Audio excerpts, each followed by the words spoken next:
had gone to Hollywood with the dream of becoming an actress. Even though a lot of people I knew were against the idea, I knew that I had to try it since it was my dream. Fortunately for me, the move wasn't too bad. I had a friend who had already moved out there to become an actress as well. Staying at her place was a lot cheaper than paying rent anywhere else. There was a bit of a culture shock for me.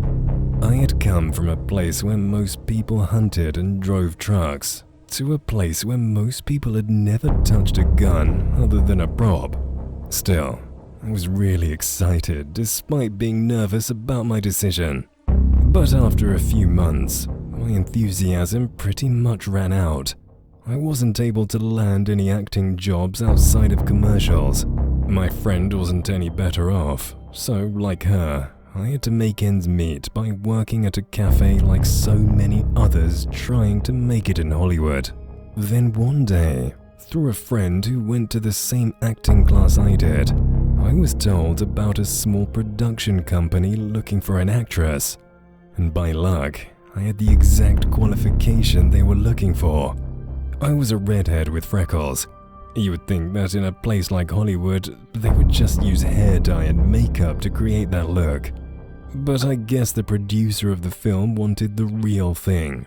Well, that worked for me. I went to the production company's building the very next day.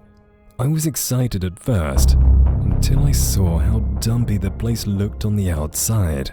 But then again, a lot of places in Hollywood looked a lot more underwhelming than you imagine, so I didn't think too much of it. I talked to the receptionist inside and was told to take a seat in the lobby. Everything seemed normal. After a couple of minutes of waiting, I was finally guided to a room down the hall. When I entered the room, that's when I would meet the guy producing the film. He introduced himself before telling me to take a seat. I could tell right away from his smile and expression that he liked me. Not to sound obnoxious, but I was used to it from guys. And here in Hollywood, you have to get used to it. Plus, if it helped me land a role, I didn't care. So, I didn't care about him staring. After some small talk, he handed me a page from the script and told me some details about the horror movie. Honestly, it sounded like trash from the start. But at this point, I was desperate for any role. Also, this took place at a time before the internet and streaming became popular. So, if the movie was garbage, not too many people were going to see it anyway. Hopefully. Anyway, we read a few lines from the script. But after we were done, I was totally expecting him to tell me to get the hell out of there. I was so nervous that I did such a bad job at reading the lines. But to my surprise, he told me that I did a great job. So of course, I'm thinking this guy must just really like me. Fine by me. I just wanted the role. But that's when he went from talking about the movie to talking more about me. He kept asking me about my life, and if I had a boyfriend, and what I liked to do in my personal time. This is when I started to get uncomfortable, and the red flag started to go off when he began to approach me.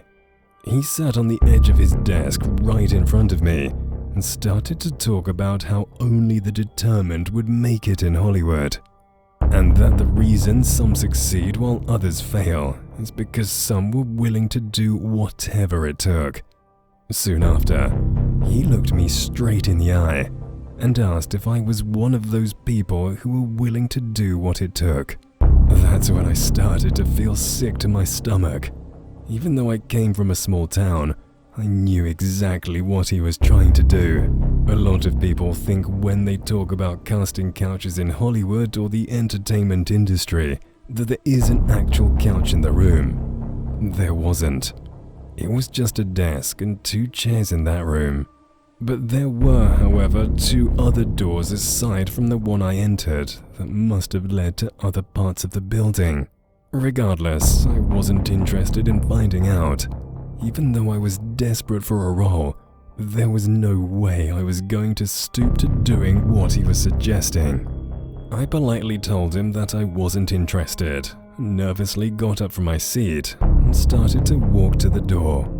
That's when he told me that the door was locked, and the only way it could be opened was from a button from his chair. Yes, that was actually a real thing in the entertainment industry. In fact, a famous morning show host was revealed to actually have one in his office as well. So something most people thought was just a movie cliché ended up being actually true in Hollywood. Of course, I didn't realize he was telling me the truth until I tried opening the door. It's at that moment I started to panic. The producer told me that there was nothing for me to be nervous about and tried to get me to sit down again. He said that he just wanted to talk some more. But as soon as he started to walk towards my direction, that's when I knew I had no other choice. Remember when I said earlier in the story that I came from a place where hunting was the thing? Well, carrying a gun in my purse was just something I was used to. Before he could get close enough to touch me, that's when I showed him the handle of my gun. I didn't have to say much. I could tell by how large his eyes got that he got the message. He started to apologize and quickly walked behind his desk, pressing a button to unlock the door. And I didn't waste a single second getting the hell out of there. The stupid thing is, I didn't call the cops after. In fact, I was afraid that he was actually gonna call the cops on me. Even though I knew I did the right thing, I just had no idea how the law was going to see it, especially if the guy lied about how it went down. But after nothing happened weeks after, I figured there was nothing to worry about. I had told others in my acting class to stay clear of the place, but I have no idea if they took my advice.